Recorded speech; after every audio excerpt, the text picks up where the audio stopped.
السلام علیکم ورحمۃ اللہ وبرکاتہ۔ حج کے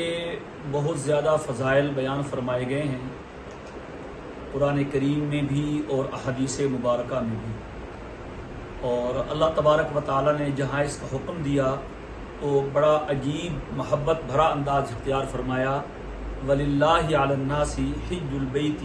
مَنِ اسْتَطَاعَ إِلَيْهِ سَبِيلًا، کہ اللہ کی خاطر، اس کی محبت کی خاطر، اس کی رضا کی خاطر ان لوگوں کے لیے جن کے پاس رستے کی استطاعت ہے اللہ کے گھر کا حج کرنا فرض ہے۔ حدیث میں اس کی بہت سے فضائل ہیں۔ الحج المبرور لیس لہ جزاء الا الجنہ، کہ حج مبرور کا بدلہ جنت سے کم نہیں ہے۔ اور من حج فلم یرفث ولم یفسق رجع کیوم ولدتہ امہ، جس نے حج کیا اور اس میں فسق و فجور سے بچا رہا، گناہ اور بے حیائی کے کاموں سے بچا رہا، کہ جب حج کر کے لوٹے گا تو ایسا ہوگا جیسا کہ آج ماں کے پیٹ سے پیدا ہوا۔ قربان جائیے، سرکار دو جہاں صلی اللہ تعالی علیہ وسلم نے حاجی کی معصومیت کو کیسے بیان فرمایا، کوئی اس سے بڑھ کے مثال ہو نہیں سکتی کہ ماں کے پیٹ سے پیدا ہونے والا بچہ، اس کے ذمہ کیا گناہ ہے، اسی طرح ہے حج کر کے آنے والا۔ اور حدیث پاک میں ہے کہ برابر حج اور عمرے کرتے رہا کرو، یہ گناہوں کو ایسے مٹا دیتے ہیں جیسے بھٹی جو ہے وہ لوہے کے میل کو ختم کر دیتی ہے۔ اور فرمایا کہ حج کرنے والے اللہ کا وفد ہیں، جو اللہ سے مانگتے ہیں اللہ انہیں عطا کرتا ہے۔ اور فرمایا کہ حاجی کبھی فقیر نہیں ہوتا، اور جب احرام باندھ کے حاجی یا عمرہ کرنے والا تلبیہ پڑھتا ہے تو اس کے دائیں بائیں جانب کے ریت کے ذرات اور مٹی کے ذرے اور درخت زمین کے آخری کنارے تک اس کے ساتھ تلبیہ پڑھنے لگتے ہیں، اور قیامت کے دن اس کے حق میں یہ گواہی دیں گے۔ اور پھر حج کے لیے آدمی کو مکہ مکرمہ جانا ہوتا ہے، اور وہاں ایک اچھا خاصا قیام اسے میسر آ جاتا ہے، تو حرم مکہ کے قیام کے آداب بھی معلوم ہونے چاہیے۔ اور سب سے بڑا ادب تو یہ ہے، اللہ کا گھر ہے، اس کا حرم ہے، وہاں کے آداب بہت زیادہ ہیں، وہاں نیکی کا ثواب بہت زیادہ ہے۔ حدیث پاک میں آتا ہے کہ مسجد حرام میں نماز کا ثواب 1,00,000 نماز کے برابر ہے۔ اور فقہ حنفی کے بہت بڑے مفتی جو سند ہیں آج کل کے دور میں فقہ حنفی کی، علامہ ابن عابدین الشامی رحمہ اللہ تعالی، محمد بن امین المعروف بابن عابدین، جسے علامہ شامی کہتے ہیں، وہ لکھتے ہیں کہ مسجد حرام میں، بیت اللہ شریف میں 1,00,000 نماز کا ثواب اس صورت میں ہے جب اکیلے پڑھے، اور اگر وہ جماعت سے پڑھتا ہے تو ایک نماز کا ثواب 27,00,000 نماز کے برابر ہے۔ اور یہ بھی لکھا ہے اگر ایک آدمی ایک دن کی 5 نمازیں مسجد حرام میں پڑھتا ہے اسے 1,35,00,000 نمازوں کا ثواب ملتا ہے۔ پھر یہ بھی لکھا ہے کہ جس آدمی نے ایک دن کی 5 نمازیں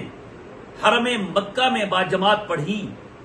اور اسے 1,35,00,000 نمازوں کا ثواب مل گیا، اگر اسے عمر نو بھی مل جائے اور پوری عمر میں وہ نمازیں پڑھتا رہے، اسے اتنی نمازوں کا ثواب نہیں ملے گا جتنا کہ حرم مکہ میں ایک دن با جماعت 5 نمازیں پڑھنے سے ملے گا۔ تو یہ اجر ہے۔ تو حجاج کرام کو چاہیے کہ حرم مکہ کے قیام کو قیمتی سے قیمتی بنائیں، اپنا زیادہ سے زیادہ وقت حرم پاک میں گزاریں، جماعت کا اہتمام کریں۔ جو دور رہتے ہیں، جو بسز کے ذریعے سے آتے ہیں، تو وہ اپنا شیڈول بنا لیں، فجر میں آ جائیں، انہیں وقت پہ بسیں پہنچاتی ہیں بڑی آسانی سے، فجر پڑھ کے چلے جائیں۔ پھر اگر ہمت ہے تو ظہر میں آ کے عشاء میں چلے جائیں، اور اگر ظہر میں مشکل ہو تو ان کا قیام بھی حرم کی حدود میں ہوتا ہے، وہاں کی مسجد میں جماعت سے ظہر پڑھیں، پھر عصر میں آئیں اور عشاء پڑھ کے جائیں۔ اور حرم میں بھی طواف میں وقت گزاریں، تلاوت میں گزاریں، یہاں کا ایک نیکی یہاں کی 1,00,000 نیکی کے برابر ہے۔ اور علماء نے لکھا ہے کہ دنیا کے ہر خطے میں ہر نیکی ہو سکتی ہے، لیکن طواف وہ واحد نیکی ہے جو صرف اور صرف مکہ مکرمہ میں، بیت اللہ شریف میں اور مسجد حرام میں ہوتا ہے، تو طواف کا معمول بنائیں، اور نیچے مطاف میں جگہ نہ ہو تو اوپر فرسٹ فلور ہے، سیکنڈ فلور ہے، ٹاپ ہے، وہاں طواف کریں۔ طواف کے لیے خواہ مخواہ جعلی چادریں اوڑھ لینا یہ مناسب نہیں ہے، ایک دھوکہ دینا ہے کہ صاحب میں احرام میں ہوں، جبکہ احرام میں ہوتے نہیں ہیں۔ اپنے